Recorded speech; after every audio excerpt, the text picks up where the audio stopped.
Se eu te disser que às vezes não é o tempo de Deus, mas a forma com que você está pedindo, que há muito tempo ele já teria te dado de bom grado o que ele quer, o que você está pedindo, e ele não te deu ainda, pela forma que você está pedindo.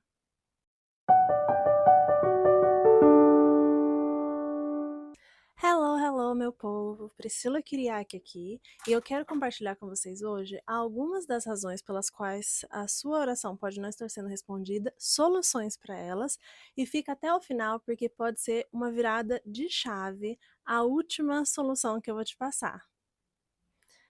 E hoje nós temos uma amiguinha aqui conosco, uma ratinha, coisa mais linda, né, princesa? Primeiro, não esqueça de deixar o seu joinha já agora no começo do vídeo. Se você não gostar no final, pode tirar. Mas já aperta lá agora, porque pode ser que no final você esqueça. Se você parou aqui para assistir, muito provavelmente é porque você acredita em Deus, você sabe que Ele é um pai sempre presente, que tem prazer em fazer as coisas para os seus filhos. Mas então por que você orou, pediu alguma coisa para Deus e Deus não te respondeu? Por que será que isso acontece? E como ter as nossas orações respondidas? Nós vamos falar algumas razões. E fica até o final, porque se o seu caso não for nenhum dos que eu vou apresentar aqui, com certeza é o último. Primeira possibilidade. Pode ser que em alguma área da sua vida você esteja fazendo alguma coisa que não agrada a Deus. E a Bíblia é clara.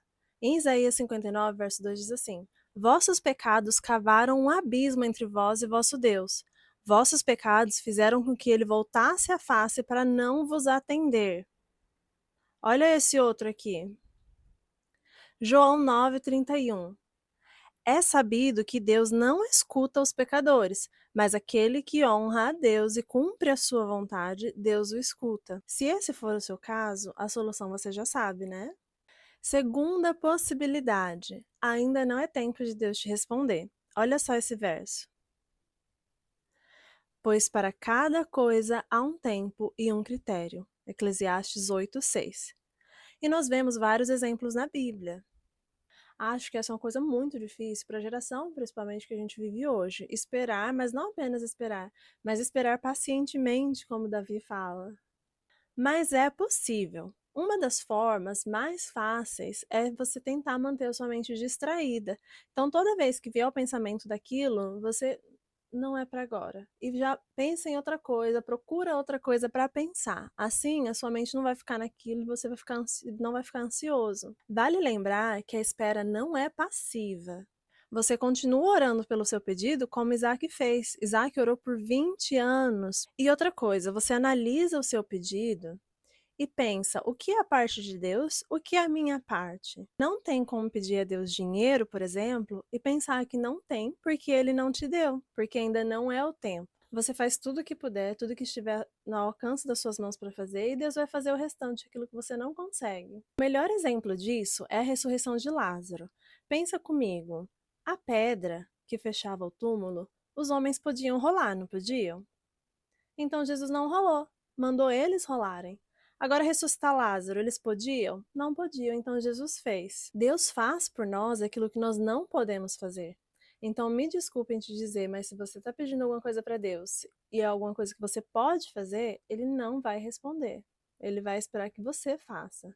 Terceira possibilidade, ele já te respondeu e você que não percebeu. Eu já fui muito desapercebida da mão de Deus na minha vida. Inclusive, quando eu orava, eu falava, Senhor, responde para mim, mas assim, num, num sinal, assim, como é que chama? Billboard, um outdoor, com sinais, com tudo, para eu saber que é do Senhor, porque eu não vejo, eu não conseguia ver. Até que eu recebi uma dica. Ela é bem simples, você vai pegar um papel e ao final de todos os dias vai anotar aquelas coisas que você vê que Deus fez na sua vida. No começo, às vezes você vai escrever uma coisa, duas coisas, por exemplo, me deu vida, estou vivo, né? Tenho comida, tenho casa. Mas conforme você vai praticando isso, depois de um tempinho, você vai ver que a sua lista vai começar a aumentar e aumentar cada vez mais, porque conforme a gente vai passando o dia, a nossa mente já está alerta para encontrar em todas as coisas a mão de Deus. E vamos lembrar que, às vezes, a resposta de Deus para alguma oração nossa pode não ser aquilo que a gente está pedindo. Um grande exemplo aqui é aquele homem que estava no meio de uma enchente e ele começou a orar pedindo, Senhor, para a chuva, e a chuva não parava, e a água começou a subir, subir, e ele foi subindo nos móveis até que subiu em cima da casa, e passou um homem de canoa, e chamou ele: "Não, não, porque eu estou orando, Deus vai me ajudar". Daqui a pouco veio um barco de motor e ele: "Não, não, eu estou orando, Deus vai parar a chuva, Deus vai me salvar". Depois veio um helicóptero e ele acenava e dizia que ele não ia, porque Deus ia salvar ele. E obviamente a correnteza veio, levou ele e morreu. E quando chegou no céu, ele encontrou lá seu Pedro e ele já foi reclamando e falando: "Olha, Deus não respondeu as minhas orações, por isso que eu morri". E aí seu Pedro fala: "Ué, mas ele respondeu sim sua oração, ele te enviou a canoa, enviou o barco, enviou até um helicóptero". E esse homem não reconheceu que eram respostas de Deus. Eu sei que é só uma alegoria, só uma parábola, mas a gente consegue entender qual o ponto da história. E é o mesmo que eu tenho tentado de falar aqui. Às vezes, a gente não percebe realmente que Deus respondeu a gente. Então a gente precisa pedir a Deus discernimento, sabedoria e estar com os nossos olhos abertos. E a gente também pode fazer a nossa parte, que é começar esse exercício, essa dica que eu acabei de dar para vocês, de anotar. Quarta possibilidade: Deus te respondeu negativamente e você está ignorando, esperando ainda uma resposta positiva.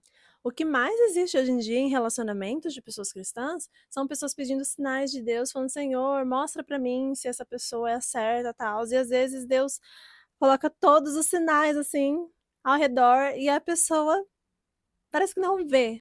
Isso é extremamente perigoso, especialmente em relacionamentos, porque o momento que você se casa, você está assinando o seu destino. Então, o que fazer numa situação dessa? Eu acho, não tenho certeza que foi uma resposta negativa, mas estou meio na dúvida. O que você faz? Tente por um momento se colocar fora da situação. Coloque os seus sentimentos de lado e seja muito analítica. Eu dei exemplo de relacionamento, mas pode ser também, por exemplo, um negócio, um comércio. Você quer fazer parceria com alguém, ou você quer abrir um comércio. Eu sei que é muito difícil separar sentimentos da razão. Isso leva à prática. Quanto mais você faz, mais vai ficando fácil depois. Se mesmo assim você falar, eu não consigo, a Bíblia já diz que na multidão de conselhos há sabedoria.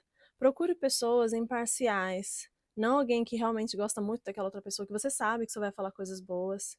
Quinta possibilidade: que o seu pedido esteja indo contra alguma coisa que está escrito na Bíblia. Aqui eu vou colocar um exemplo, mas lógico que é só para ficar mais fácil de entender. Por exemplo, você gosta de um fulano, mas ele é casado. E aí você ora a Deus pedindo para ele largar da esposa dele para ficar com você. Deus não vai te responder essa oração porque ele é contra o adultério e casar novamente depois de um divórcio. E são coisas que estão claras na Bíblia. Aliás, eu quero fazer um vídeo também a esse respeito, trazendo assim os versos que vocês vão ver muito claro. Deus jamais vai trazer um homem casado para você ou destruir um lar que ele abençoou. Quer alguma coisa? Pega a Bíblia e vai ver o que ela fala a respeito disso. Sexta possibilidade: a resposta para sua oração já está na Bíblia. Por exemplo, a Bíblia fala como economizar, como administrar bem seu dinheiro. Provérbios, até mesmo a história de José, tem vários exemplos e muitas orientações de como utilizar bem o seu dinheiro. A Bíblia tem bastante conselhos, a internet está cheia de informações, cheia de cursos, de tudo que você está ali na sua mão, ao seu alcance. Sétima possibilidade: você está pedindo por razões egoístas. Olha só o que diz esse verso. Se pedem algo, não o conseguem porque pedem mal, e não o conseguem porque o fazem para diversão. Oitava razão: você pede, mas não tem fé. Fé é o ingrediente principal. Agora pega só essa fórmula. Eu vou ler dois versos e se você é inteligente mesmo, você vai entender. Ó, Hebreus 11:8 fala assim, 11:6. Sem fé, sem fé, é impossível agradar a Deus. Aí olha agora Salmos 37. Agrada a Deus e ele concederá os desejos do teu coração. Lógico que quando a gente fala de agradar a Deus, não é só fé. Nós podemos depois fazer um vídeo sobre coisas que agradam a Deus. Agora olha aqui esse verso de Tiago 1:6-8.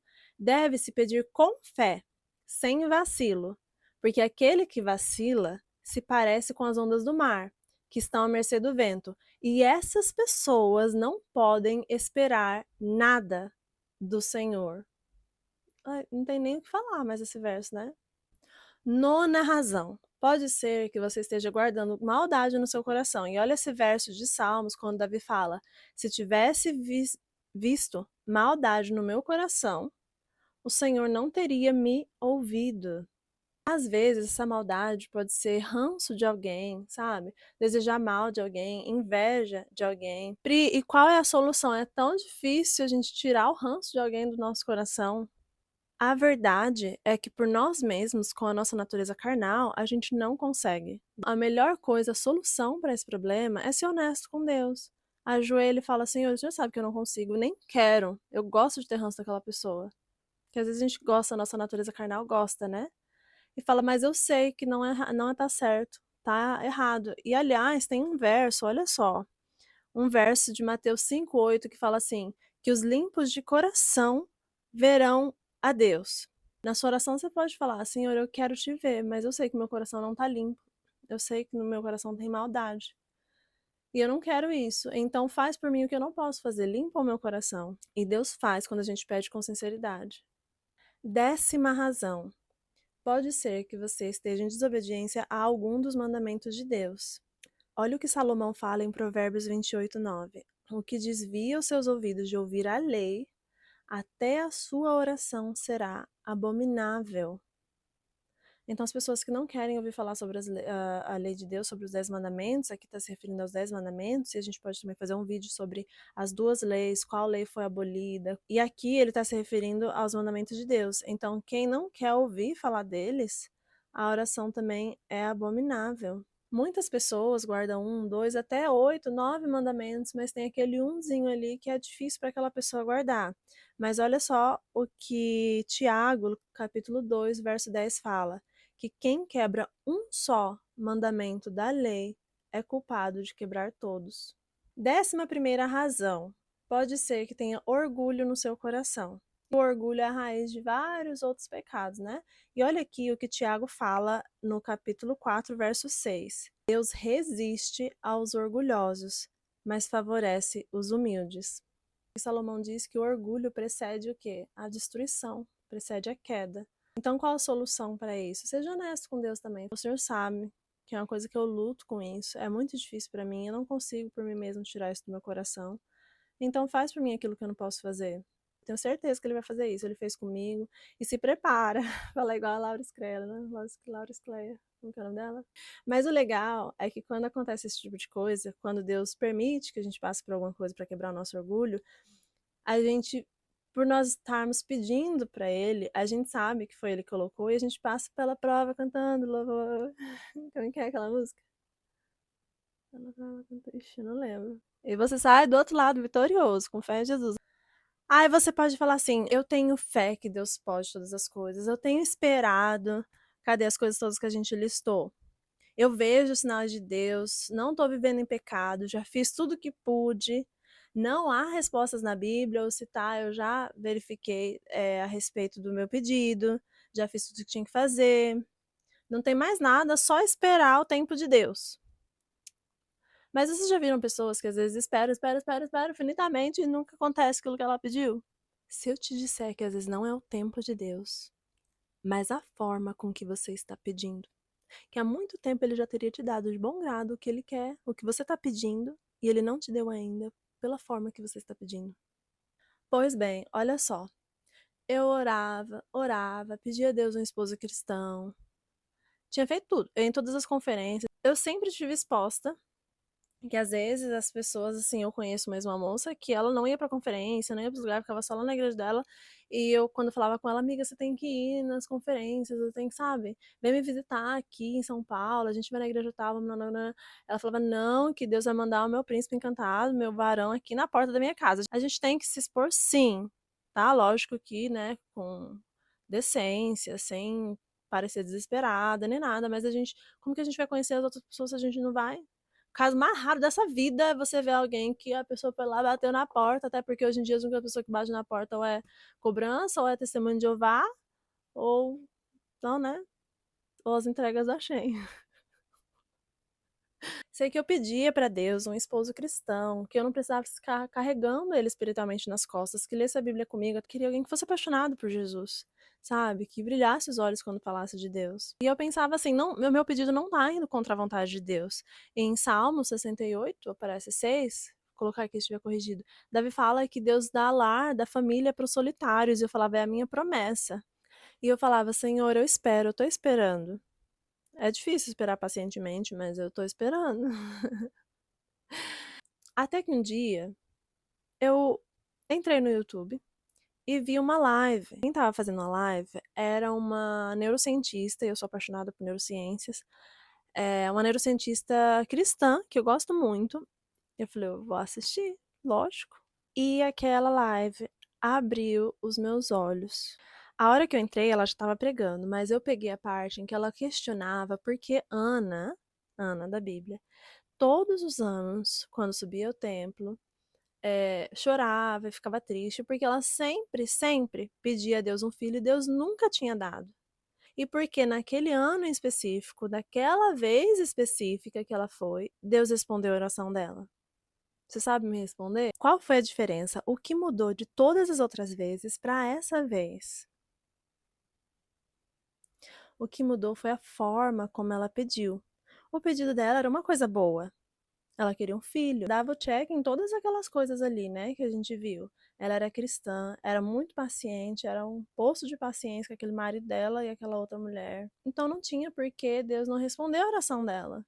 Olha só a situação do povo de Israel naquela época. Eli era um juiz, né? Era um líder ali do povo, mas ele não tinha moral por causa do que os filhos dele faziam. Então essa era a situação. E aí, no momento em que ela parou de olhar para si mesma, para o seu sonho, o seu sofrimento, levantou os olhos e viu a situação do povo, ela viu a necessidade de Deus. Ai, me dá arrepio, gente, de pensar. Hum. Quando ela viu a necessidade de Deus, ela mudou a sua oração. Agora, ela ainda queria um filho, só que ela decidiu usar a resposta da oração dela para suprir uma necessidade de Deus.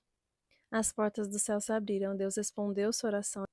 E eu comecei a olhar, eu parei de olhar, Senhor, eu quero, eu preciso, parei de olhar para mim mesma, até porque na época eu morava na Holanda. Eu me sentia muito só, eu falava, se eu tivesse um esposo, a gente podia fazer o trabalho de Deus juntos, etc. Não me sentiria tão solitária, a solidão é muito ruim, gente, muito ruim. Enfim.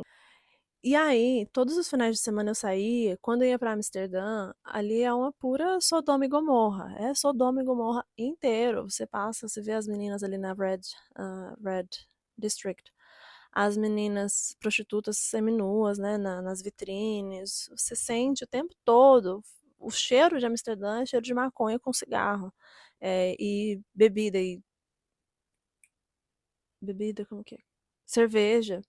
Então, assim, os canais ali, você passa do lado, é pura cerveja, bem assim, do centrão mesmo. E eu olhava aquilo, inclusive, eu fui com algumas pessoas tentar fazer trabalho missionário, as pessoas davam risada, jogavam fora os panfletos, recusavam os panfletos que a gente, os folhetos que a gente queria dar. Eu lembro que eu estava de um lado da rua e do outro a gente tinha colocado uma caixa de música, né, de hinos, e algumas pessoas tampavam o ouvido, davam risada, e eu comecei a ver aquelas coisas e meu coração começou a doer, sabe? Doía de ver as pessoas recusando Deus daquela forma. E aí surgiu no meu coração o desejo de abrir um pequeno grupo e fazer trabalho missionário ali na Holanda. Só que eu morava com os meus patrões, e eles eram ateus, não aceitavam visitas nem nada. E aí eu mudei a minha oração, eu falei, se o Senhor me der um esposo cristão, né, que lê a Bíblia comigo, que estuda a Bíblia comigo, a minha casa será uma casa de oração, vai ser um farol.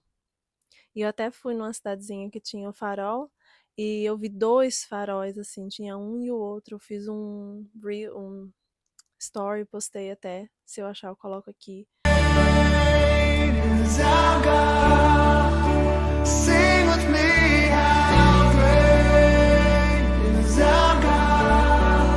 Para mim, aquilo foi um sinal da aprovação de Deus. Depois disso, eu me mudei para a França, passaram alguns meses, e ali no Face, eu tava, né, descendo, apareceu aquelas sugestões de amigos, e eu vi o Sami, adicionei ele, e a gente começou a conversar. E aí, pouco tempo depois, ele foi me visitar. E diz ele que quando viu meu Facebook, ele já sabia que ia casar comigo. E assim, desde o comecinho, nós vimos Deus abrir todas as portas, uma atrás da outra pra gente se encontrar.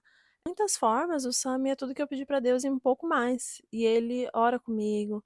A gente sempre fazia, até esses dias, o culto de manhã, à noite. Todas as manhãs a gente sentava, não importava a hora que acordava, sentava para estudar a Bíblia. Não era só ler, era para estudar a Bíblia, anotando todas as coisas, tudo. E ele tem uma paixão, assim, às vezes ele ficava em silêncio lá fora fazendo alguma coisa. Quando eu entrava, ele estava aqui na cama com a Bíblia, com papel, com tudo, estudando. Quando ele começa a falar de Jesus pra alguém, ele se anima e não tem quem pare. E sabe o que eu acho assim, nossa, como meu Deus é incrível, Deus é maravilhoso. É, Ana parou de olhar apenas para a própria necessidade, viu a necessidade de Deus.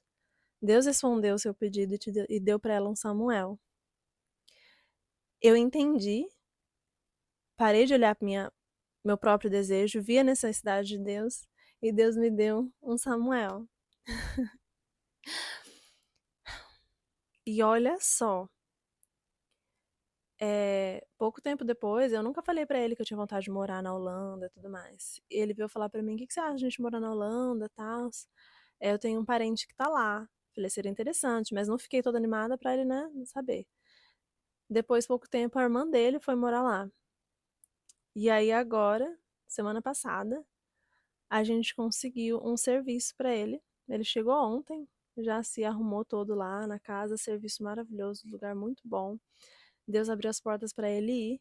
E no momento em que eu gravo esse vídeo, no momento em que eu fiz o briefing, né, aqui desse vídeo, meu esposo está com dois rapazes lá no quarto dele, estudando a Bíblia, fazendo estudo com eles sobre a vida com eles sobre a vida de José. Deus é maravilhoso.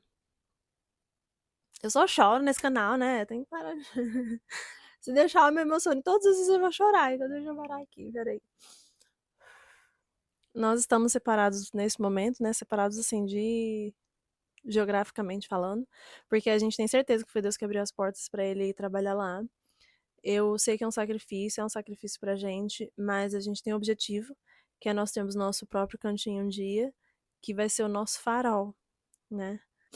Deus ainda há de dar um lugarzinho pra gente, não importa se é quatro paredes, mas Deus há de dar um lugarzinho nosso próprio pra gente adorar a Deus ali e trazer outros e, né, espalhar para o mundo. E aliás, a gente não precisa ficar parado só dentro de quatro paredes, né? A gente pode fazer o que é o que a gente começou a fazer agora, que é pregar também aqui no YouTube. Eu espero de verdade que a minha história possa te inspirar, a história de Ana também. E agora, senta ali, analisa o seu pedido, aquela coisa que está no seu coração que você tem pedido para Deus. Analisa o seu coração, a sua vida e fala com Deus. Como a gente falou um pouco antes, né? Seja sincero com Deus. E aí não só isso, não pare aí. Depois que você vê que seu coração, né, Deus limpou o seu coração, que você tá fazendo a vontade de Deus, agradando o Senhor, e você tem fé. E aliás, a fé vem pelo ouvir e ouvir a palavra de Deus. E uma coisa que ajuda muito a minha fé, e eu sei que de outras pessoas, não além de contar o nosso próprio testemunho, é ouvir testemunho de outras pessoas. Então começa a assistir testemunho das pessoas no YouTube, começa a contar os seus testemunhos no YouTube. Aliás, fala para mim aqui nos comentários que eu vou lá assistir. Porque aumenta a nossa fé, sim. A gente vê o que Deus faz, o poder de Deus. E aí comece a olhar ao seu redor e se perguntar: quando Deus responder esse meu pedido, como eu posso responder? Qual é a necessidade de Deus? Como eu posso ajudar a Deus com a resposta da minha oração? Analisa qual que é o desejo do seu coração e peça a Deus para abrir os seus olhos, para de olhar apenas para si e olhar ao redor. Se esse vídeo de alguma forma te abençoou, te ajudou, não se esqueça de deixar o seu like, ajuda muito a gente aqui. Comenta, fala para mim os temas que vocês querem que a gente traga aqui, sabe? Eu tenho muita coisa que eu tenho vontade de falar, aliás, estou fazendo uma lista. Vai sair muito vídeo nesse canal, com fé em Deus, se Deus quiser, e eu creio que Ele quer, para esclarecer muitas coisas da Bíblia. E agora eu vou me arrumar para ir para a igreja. Tem reunião agora à tarde, estava chovendo, mas finalmente parou. Bem em tempo, bem na hora de eu ir para a igreja. Então vou correr lá. Fica com Deus. Até mais.